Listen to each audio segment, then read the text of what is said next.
What exactly is a vision board? Okay, so a vision board is a physical representation of the goals that you have for yourself or the dreams. Some people call it dreams, some people call it goals, right?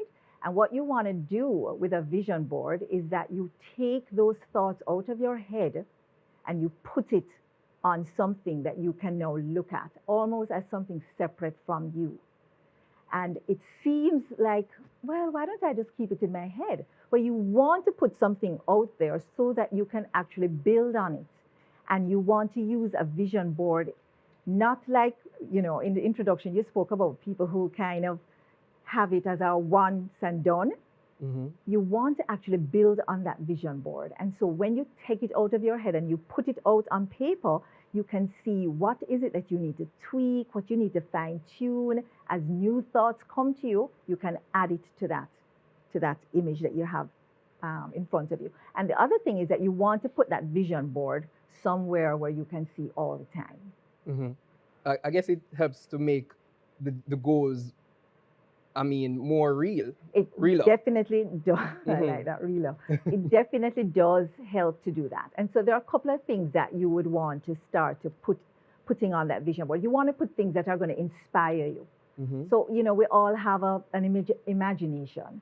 And, sometimes, unfortunately, we think that the imagination is for when you're a child. But I want to tell you that your imagination is a gift that you have and you can use it for all your life, right? Definitely. So you want to think about the things that is inspiring for you. And you want to utilize all your senses on your vision board. What do you mean by that? So usually you put pictures. So in your Hmm. mind's eye, maybe it is that you're wanting to live in a particular house or you want a particular car or maybe it's a lifestyle you want. And what you want to do is start to create or to find images that represent what it is you want. And I love to encourage my clients to utilize all their senses.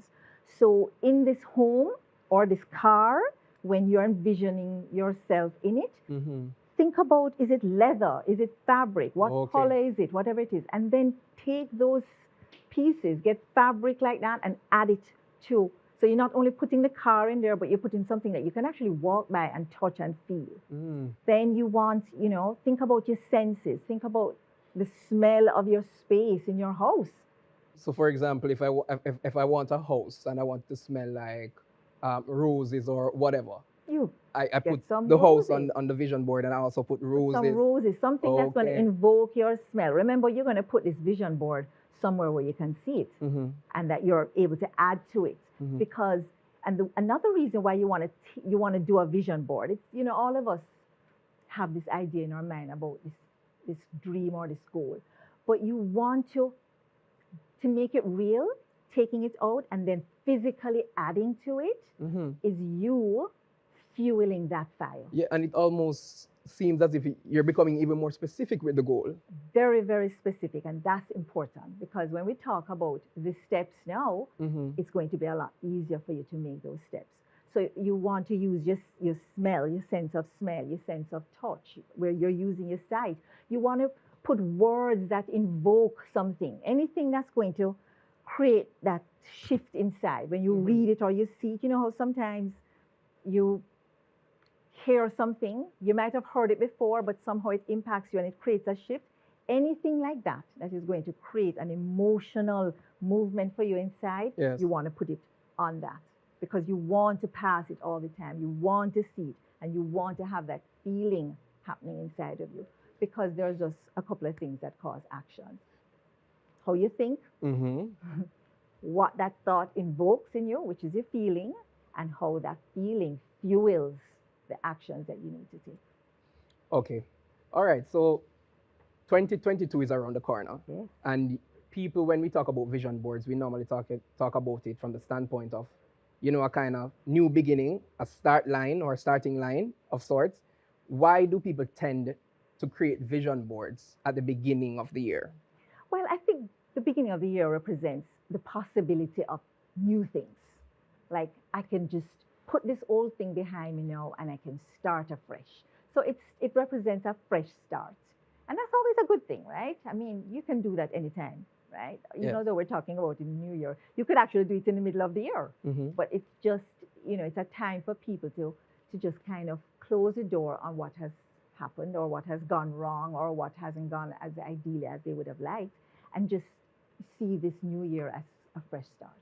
And And that's great. and just to be clear, it doesn't necessarily have to be a vision board for the year. It's just a matter of whenever the goal that you have, the particular goal that you have, the time period in which you want to achieve it. So I can have a vision board for 6 months. You can have a vision board for any time. You can Mm-hmm. actually have a vision board for your big goal. We'll talk Okay. a little bit more about, all right, well, what do I want to achieve this year? So some people do vision board for 5 years. This is my 5-year goal. And then they select one thing. Now, there's some of us who are probably watching this that want to achieve a lot. Mm-hmm. Pick one. Pick one to Okay. accomplish for this year. Because when it's almost like you're sabotaging yourself when you, all right, well, I want these 5 things and I'm going to start on this, I'm going to stop that, and I'm going to go to this and stop that. And you don't want to do that. You Mm-hmm. really want, that brain of ours wants a bullseye. So you want to choose one thing. So you can have the big vision board for your 5-year plan or your ultimate plan. Yes. And then you just choose one thing that you're going to focus on for this year that you're going to work on, and focus on that one thing for that year. Okay. All right. So for persons who want to begin the process of start, creating a vision board, people who have never done it before, or those who probably have and probably put it down, like myself, and want to start the process once again, what are the steps? So you have to go into your mind first, right? As I Mm-hmm. said, invoke that imagination. Like, what is it that you really want? Once you start to get clear on that, then there are some tools that are out there. Some people use the cork boards. Some people just use simple cartridge paper.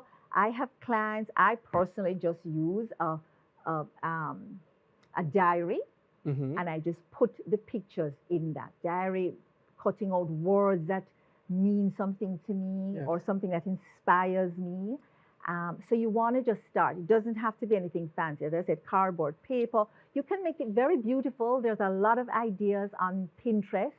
You can start and see what works for you. Yes. But what works for one person doesn't work for another, right? So you Mm-hmm. want to make sure that it's something that you're going to do. Now, it may be that you decide that you're going to sit down with yourself or with your friends, and you're going to have that one day, call it party. In today's world, we want to find a reason to have a little fun with our friends. You Yes. can actually make that something that you do with your friends, where you sit down and you bring your tools, your scissors, all of those things, and you put it on paper. But the gold, the gold in vision boarding is, once you are clear about what that goal is in your mind, and it's going to be an ongoing process, right? Mm-hmm.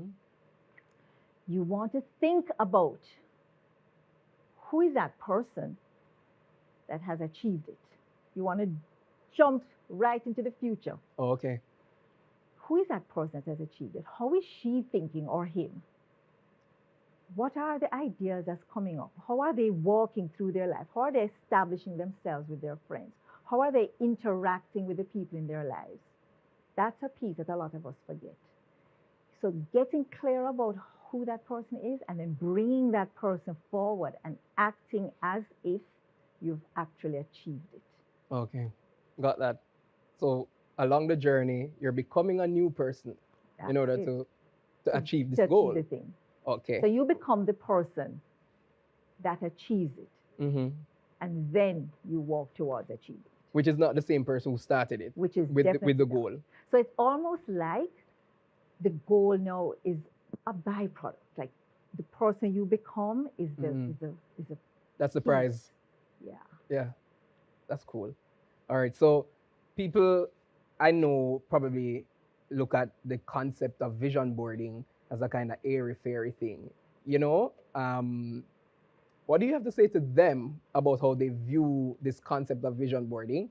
And also, having identified the goals, what do we do now? Do we just leave it up to the universe to sort it No, out for us? you do. Well, for those persons who say it's hairy fairy, well, I want you to think about what it is that you want and how effective your life has been in terms of have you been able to achieve it. And as I said, vision boarding sometimes it's just that person who is able to visualize things in their minds and they think they're not vision boarding, but they actually are. Mm-hmm. So try it, put it out, take it out for this year, put it out on paper and see the difference between how effective your goal attainment is, because the idea of vision boarding is not just to create a vision, it's to actually achieve the vision, achieve the goal that you set out.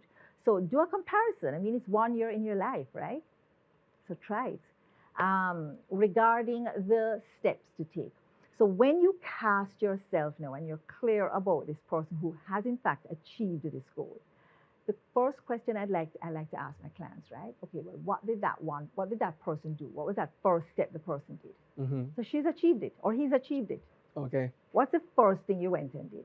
Present self versus future self. Present self. Okay. So have future self and present self have a conversation. Mm-hmm. So when you cast yourself to that future self and you have in fact achieved the goal, ask yourself the question, what did Nadine do to achieve this? What was her first step she made Mm-hmm. to do it? And what you want to do, ultimately, you know, when you ask a question, be prepared to answer. Sometimes we ask ourselves the question and we kind of just continue moving forward without allowing that answer to come. Allow that answer to come. What is in fact the first step?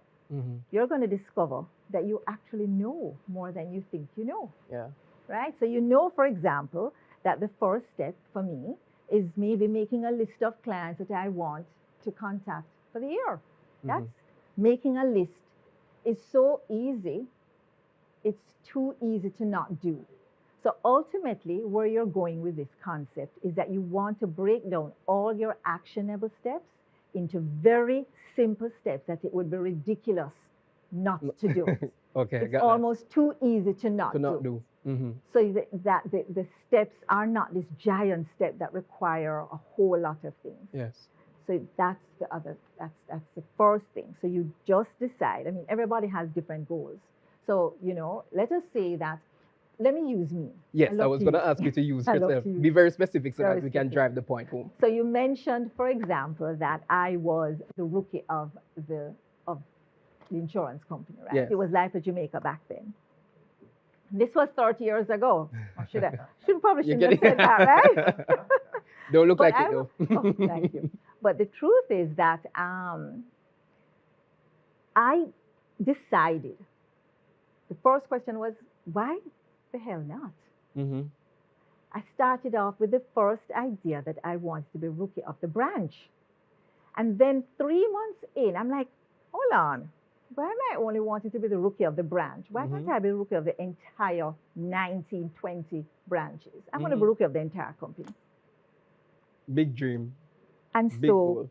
What did it take? It took very few things. Mm-hmm. The thing that the problem is for a lot of us is that the steps seem too easy or too simple to be True. to be able to bear fruit. Mm-hmm. But the problem is not in its simplicity.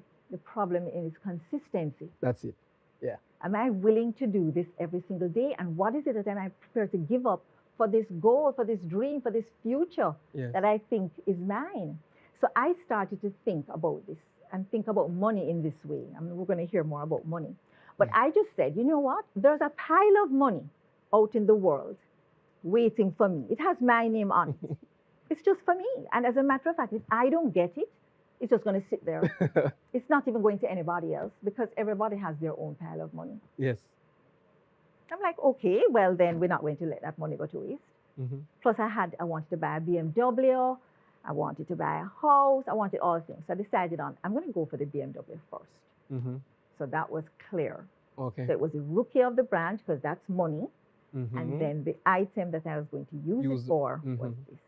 And so I had this blue BMW in my mind. It was a 320i. I remember it exactly. Mm-hmm. I think it was the first time I actually decided to do this whole vision boarding. You put that on your vision board? Put that on my vision board. How specific were you with that one? Oh, my 320i. I remember it. Oh, this is 30 years later.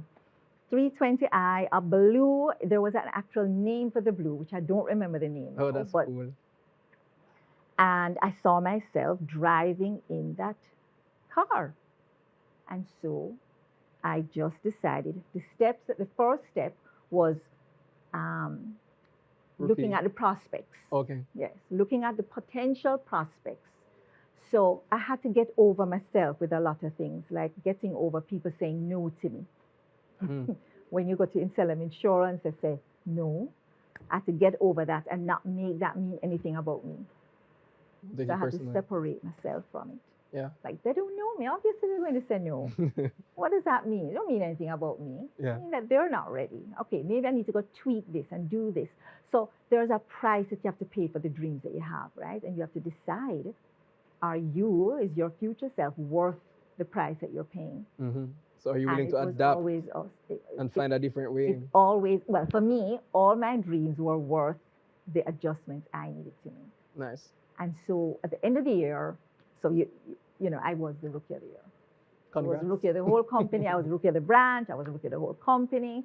And it just showed me that, I had to walk around like the person who was actually the winner.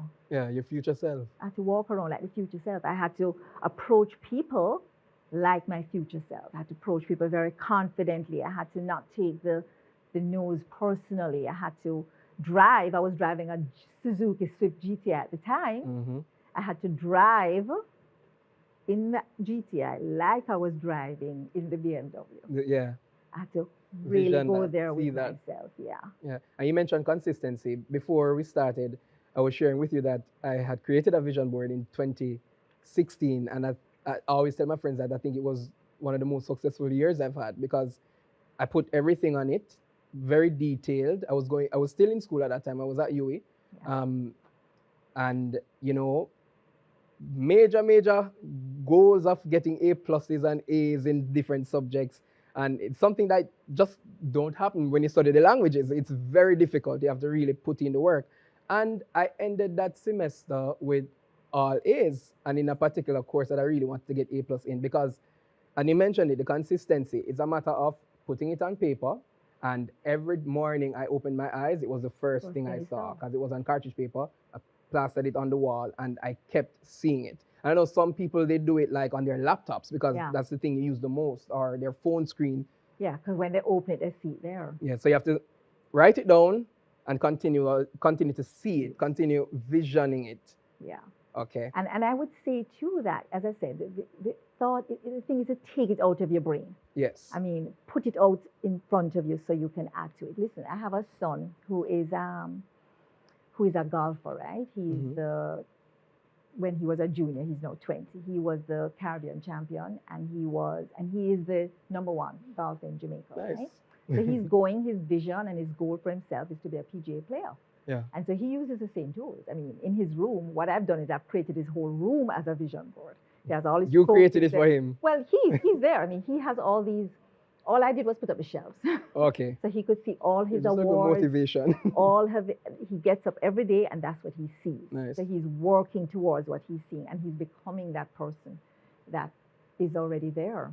So it works. And so I would just encourage, for those of you who have found this, who have heard about this vision boarding and think a little skeptical, you've heard 2 stories here about the things that has happened in our lives as a result of taking our vision out of our brain, putting it on paper, and fueling that fire, stoking that flame. All right, so it's the end of 2021, and these past 2 years have been a bit difficult for a lot of persons. So you can imagine that some of the goals were not achieved. What advice do you have for those people who might be discouraged? What do they do now? Okay, so that's another thing that our brain does, right? It tends to default into us being not enough or we can't do anything and see why. And listen, those are practice thoughts. So you really want to practice some new thoughts and be open to recognizing that, okay, so you might have set it to achieve in a year and it didn't happen. But it's still possible for you. And instead of beating ourselves up, which is our tendency as human beings, we wouldn't be human Naturally. if we didn't. Mm-hmm. Just start to practice a new thought. So you're going to be carrying two thoughts in your head.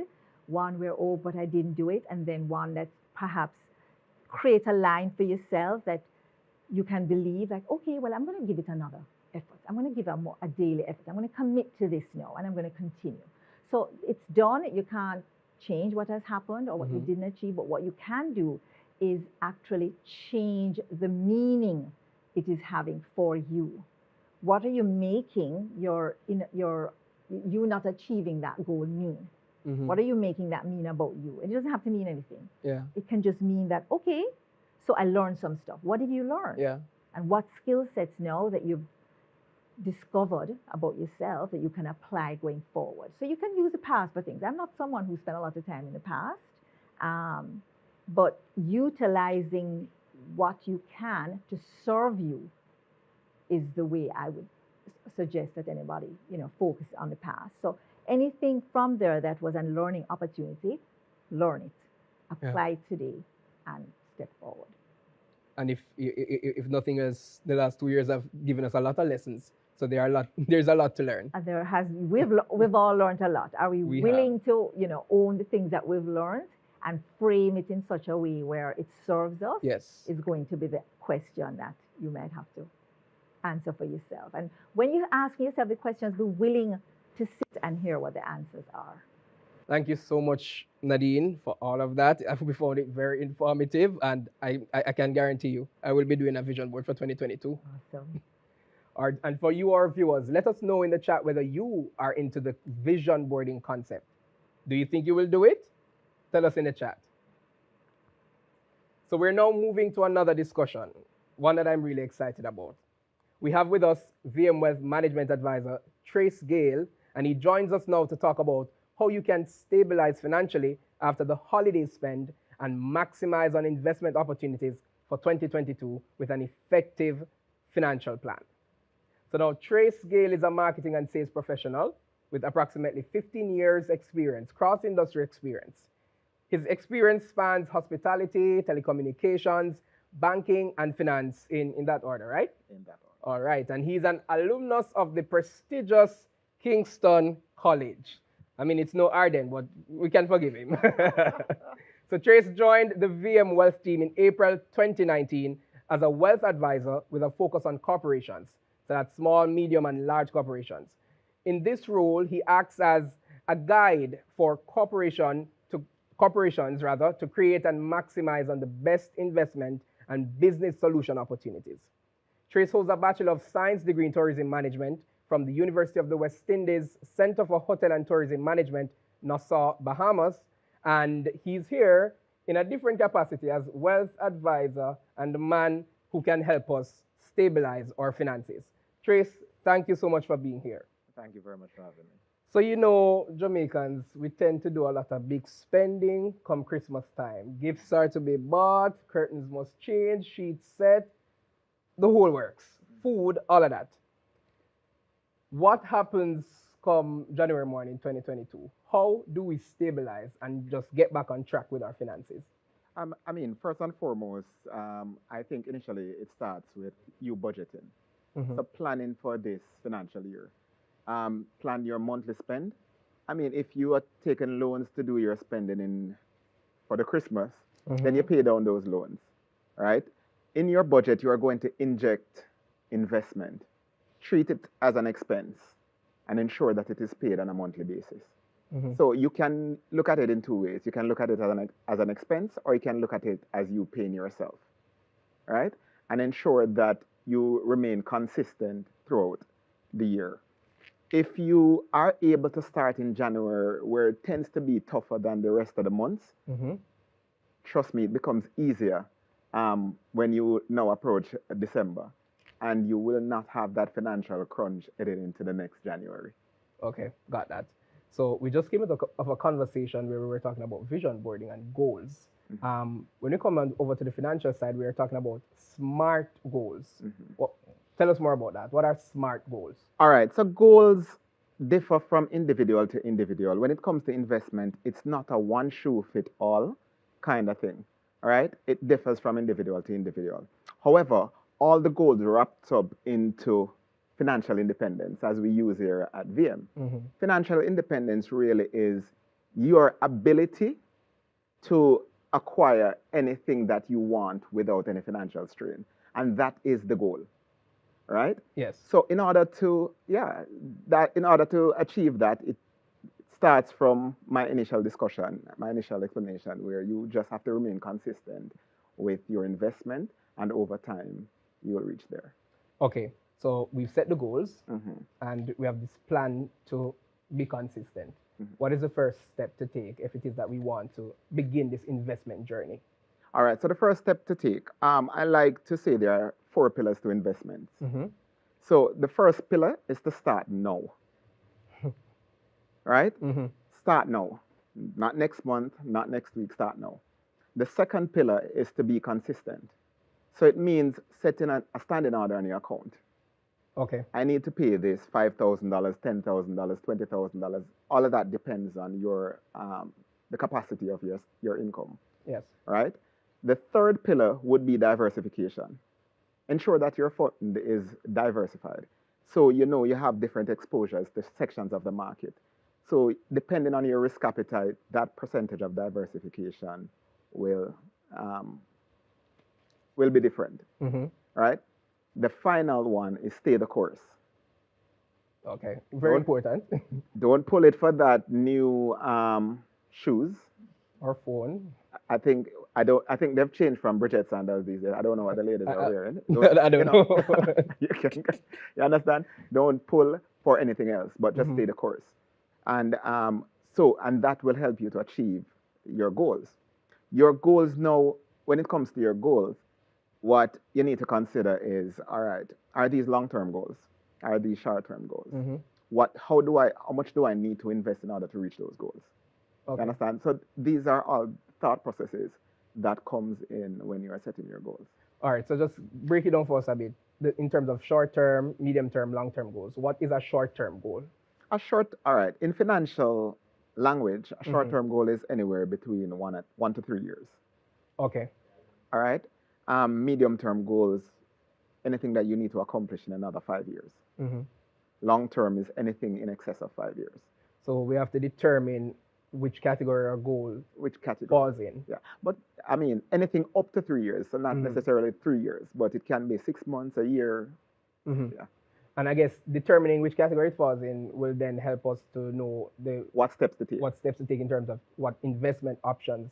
Most Um, definitely. All right. So say for instance, a short-term goal, Mhm. 1 to 3 years.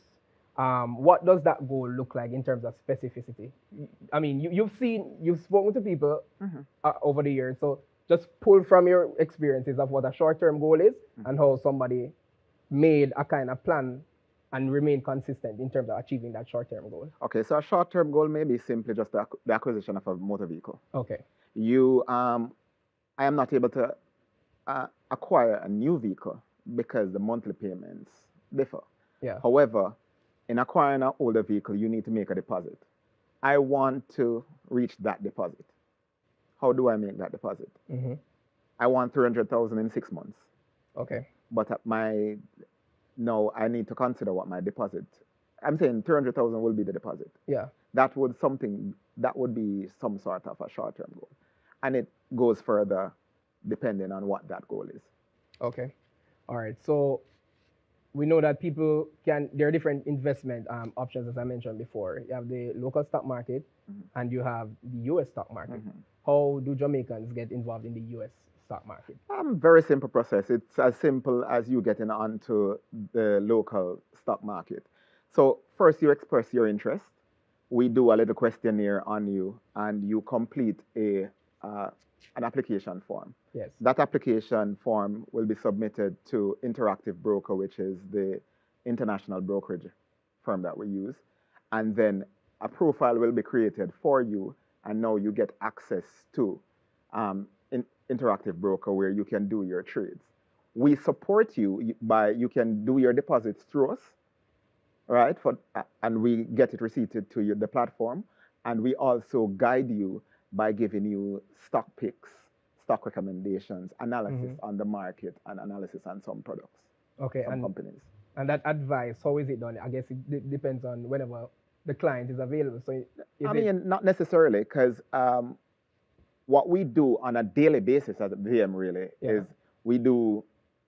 Trust me, if you're a VM client, Have access. you would realize that you get daily update on the market. Yeah. We do weekly stock picks, and every now and then we do research and analysis on a particular company Mm-hmm.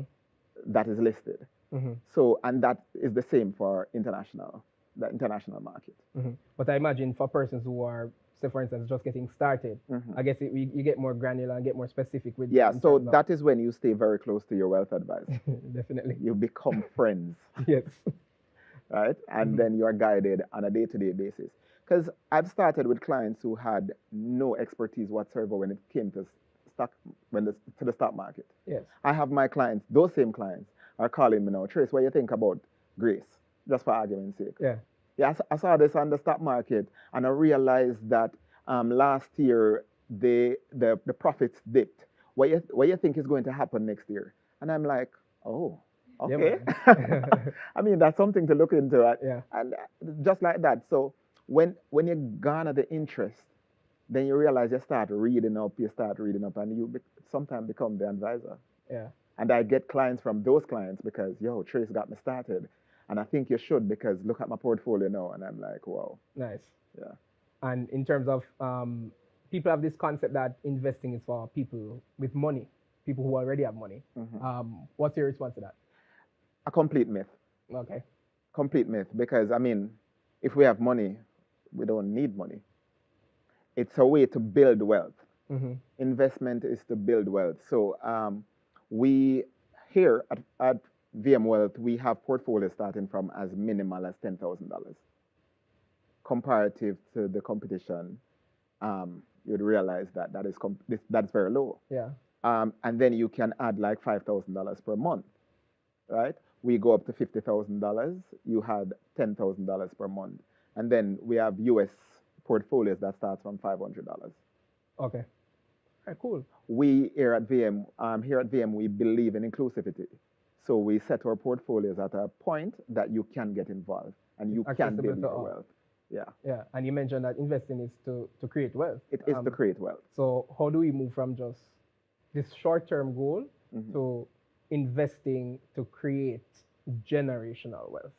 All right, so generational wealth for me is ensuring that every year you're building wealth. And I'm going to explain. It seems like I'm repeating Every year you're myself. doing what? Building your wealth. Building your wealth. How do I build my wealth year over year? So there is this nagging thing called inflation. Ensure that whatever you're earning per year exceeds inflation. Okay. Understand? And you continue to build on that. So this is where you sit with your advisor, talk everything through, right? What portfolios work for you, because then you, outside of the portfolio that works for you, then there is the risk associated with those portfolio and what you can take. We call it your risk appetite. Yeah. What kind of risk you want to take, right?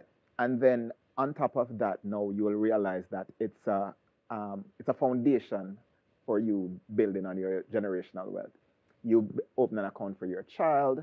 If you are doing $50,000 for yourself, you do a $10,000 for your child.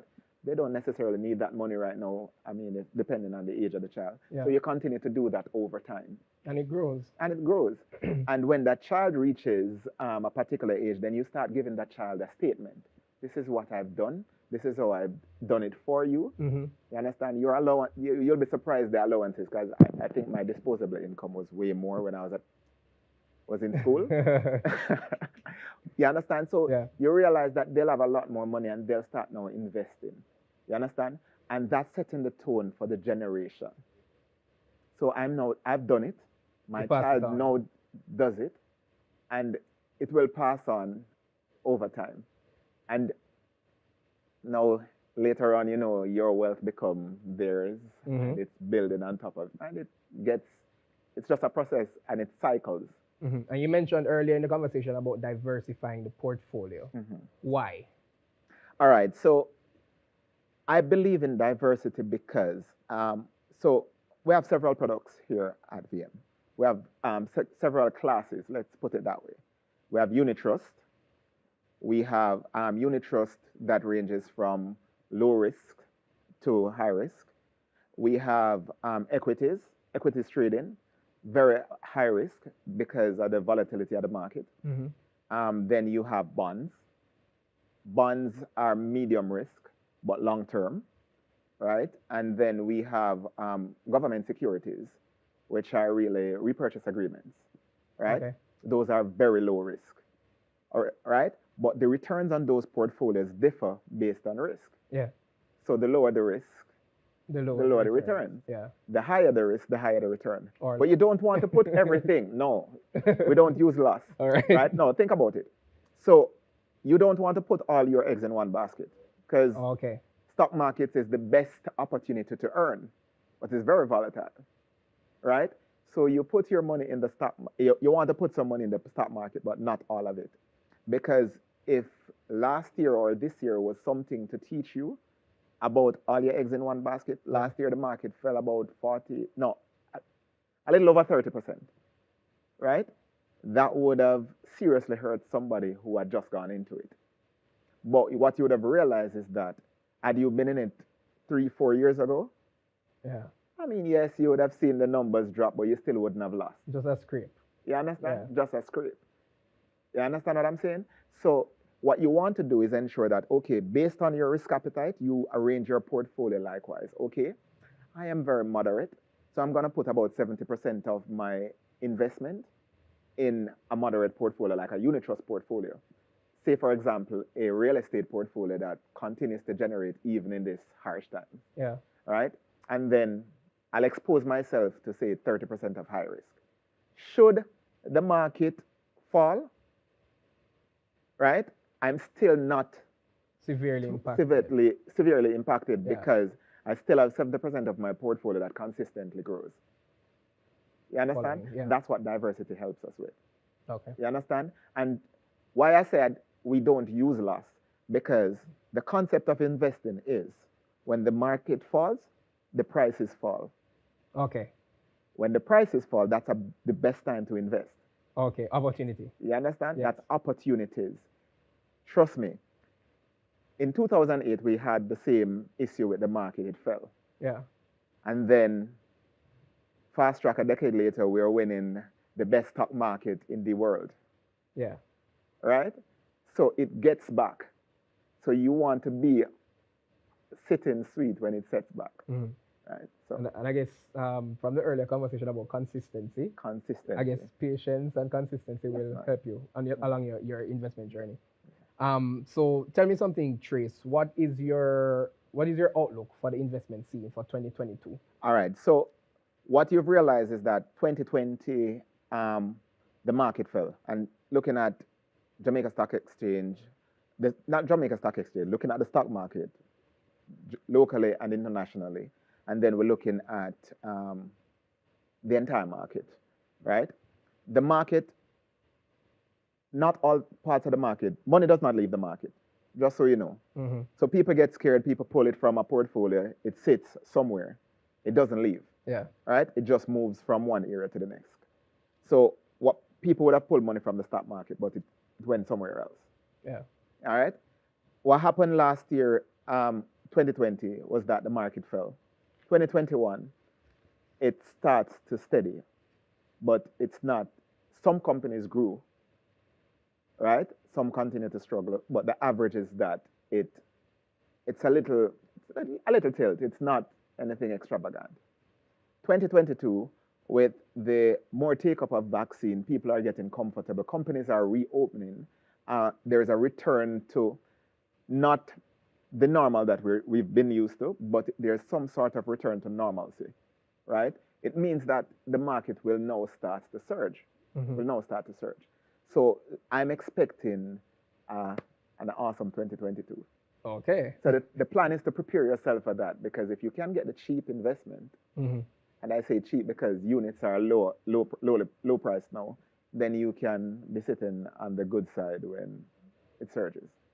So all right. So if there were to be 3 steps that people or potential investors should follow for 2022, what would that be? Come January morning, what should they do?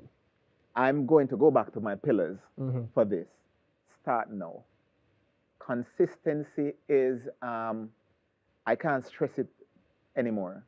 You have to always remain consistent, Yeah. right? The diversity of the portfolio is important. It is important, especially for long-term goals. And stay the course. And stay the course. Stay the course. All right. And when you're investing, do not put it there to say, okay, I'm going to put it there to see what I can get and take it off. All right? Okay. Because that can, trust me, when I just started investing and I started with equities, and when I see that market moving, I tell you, my heart is like, I couldn't watch the market. Oh, you pull out the money already? No, I didn't actually pull, but I Oh. was like, no, I can't do this. I stopped watching like the daily movements because the thing is that the market will move throughout the year, Yeah. but it's where it ends is what is important. Mm-hmm. But it's like planting a tree. We don't watch it grow, but we ensure that it's watered. Mm-hmm. We ensure that it's fertilized. We do the things to ensure that we get growth. And it's the same way you treat your investment. Yeah. You understand? Do what it needs, give it what it needs to grow, and let it grow. Okay. And just before we go, for persons who have never invested before Mhm. and probably don't want to do the everyday watering, as you just mentioned, Mhm. probably a unit trust account is an ideal investment option for them, you think. How do they get involved with investing in the unit trust with VM Wealth? All right, so first and foremost, you open your account with Wealth. Very easy process. It's proof of income, which is your last pay advice, proof of address, any utility bill payable in your name, two references. We can share the categories with you, lawyer, doctors, similar to opening a bank account. Mm-hmm. We now also have any client with an updated account, which means that all documents for them are updated, can be a reference as well. Then ID and TRN, and then you complete some documents. That's it. You're onto the system. Simple. When you look at unit trust now, your advisor will sit with you and discuss your risk appetite. So if it's an equity portfolio, and by equity portfolio I mean an equity unit trust portfolio, Okay. right? That is also high risk. We want to know whether or not we look at categories to fit you in. What age bracket do you belong to? So the age bracket helps us to determine, can you take This too risk. much high risk? Mm-hmm. You understand? Or if I'm 50, I probably don't want to risk all my investment. So I do this percentage of it in an equity unit trust. We do in a moderate like property portfolio, or we have a money market portfolio. It gains small interest, but it's very consistent, right? So we diversify based on that. So that discussion is tailored based on the individual. Okay. So there you have it. Thank you so much, Trace, for being here with us today. This has been a really meaningful conversation. And it reminds us that even though we can enjoy the holidays, it kind of pays off on our long-term goals, that is, if we just focus and just stick to the plan. So thank you for being here. All right, so keep sharing your questions and your comments in the chat. We would love to hear from you, and our team will continue to answer your questions. If it is that you would like to get in touch with us, with the VM Wealth Management team, please just send us an email at wealthinfo@myvmgroup.com or call us at 876-960-5000. Make sure you're also following the VM Wealth YouTube channel and on our LinkedIn pages so you can keep up to date with our financial education and our investment content for the rest of your investment journey. I am Darian Reed. This has been Wealth Talks. Thank you for joining us. Have a happy holiday and a blessed new year. Stay safe.